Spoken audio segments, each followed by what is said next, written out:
नमस्कार, राम राम दोस्तों, आप सभी का हमारे न्यू ब्लॉग में स्वागत है। आप सभी मुझे देख रहे हैं मेरे Facebook page Sanjay Verma official या फिर मेरे YouTube channel Sanjay Verma official से। दोस्तों, आज का ये ब्लॉग मेरा हर उस व्यक्ति के लिए है जो लोग अपनी माता पिता से सच्ची मोहब्बत करते हैं।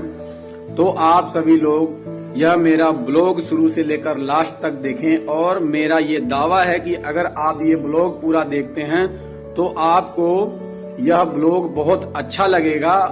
दोस्त, आज मैं एक स्टोरी के माध्यम से आपको इसके बारे में जानकारी दूंगा। दोस्तों, किसी गांव में एक व्यक्ति रहा करता था जिसका सिर्फ और सिर्फ एक ही लड़का था और वह व्यक्ति छोले भटूरे बेचने का काम करता था। काफी दिन से छोले भटूरे बेचते हुए वह अपने घर का निर्वाहन कर रहा था।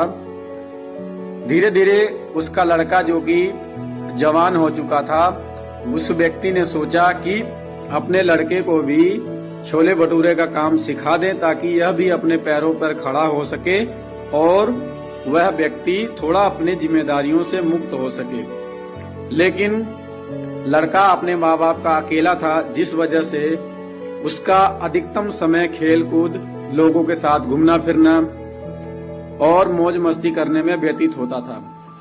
एक दिन उसके पिता ने उस लड़के से कहा, बेटा धीरज, अब इस बुढ़ापे में मुझसे ज्यादा देर तक ठेले पर खड़ा नहीं रहा जाता। अब ऐसा करा कर तू भी मेरे साथ ही चला कर, जिससे तू भी मेरी तरह छोले भटूरे बनाना सीख जाए।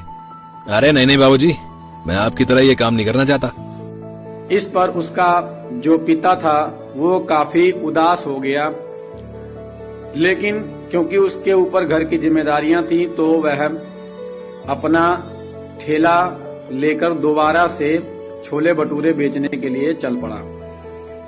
वह अपना छोले भटूरे बेचकर शाम को आता था थका हारा, और अपने लड़के को जब भी वह अपने घर पे नहीं पाता था तो वह काफी उदास हो जाता था। इस तरीके से काफी समय बीत रहा था।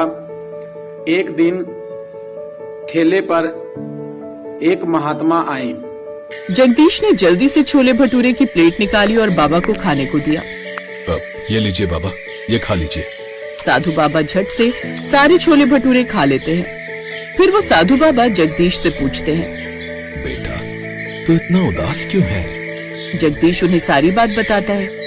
बेटा तू एक काम कर, कुछ दिन के लिए तू मेरे साथ मेरी कुटिया में चल और वहीं चल कर रह। और हाँ, घर में किसी से इस बारे में कुछ मत कहना। वह व्यक्ति महात्मा के साथ चला गया।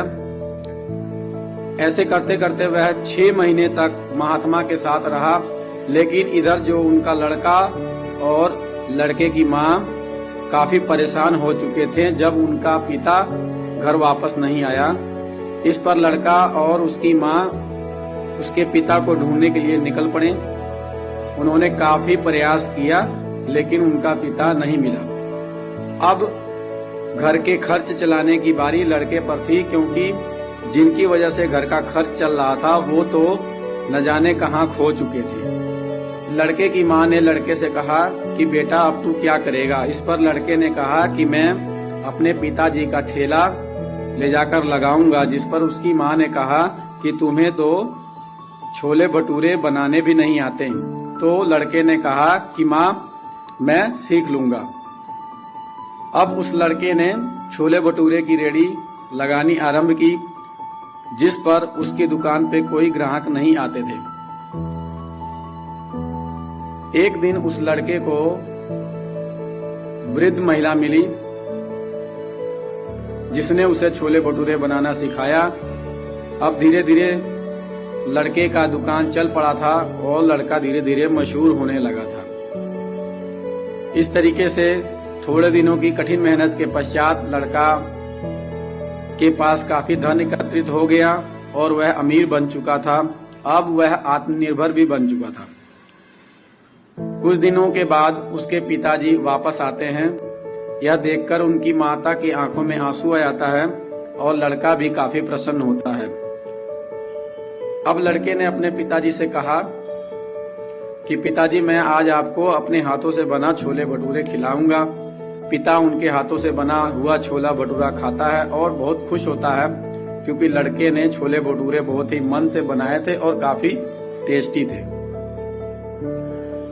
अब लड़का यह समझ गया था कि उसे अपनी जिम्मेदारियां खुद उठानी चाहिए। धीरे धीरे वह लड़का अपनी जिम्मेदारी उठाने लगा और अपने पिता को कह दिया कि आप घर पर आराम कीजिए और मैं अब दुकान पर काम करूंगा। इस तरीके से वृद्ध पिता और उसकी भजन करते और लड़का कठिन परिश्रम से अपना घर चलाता।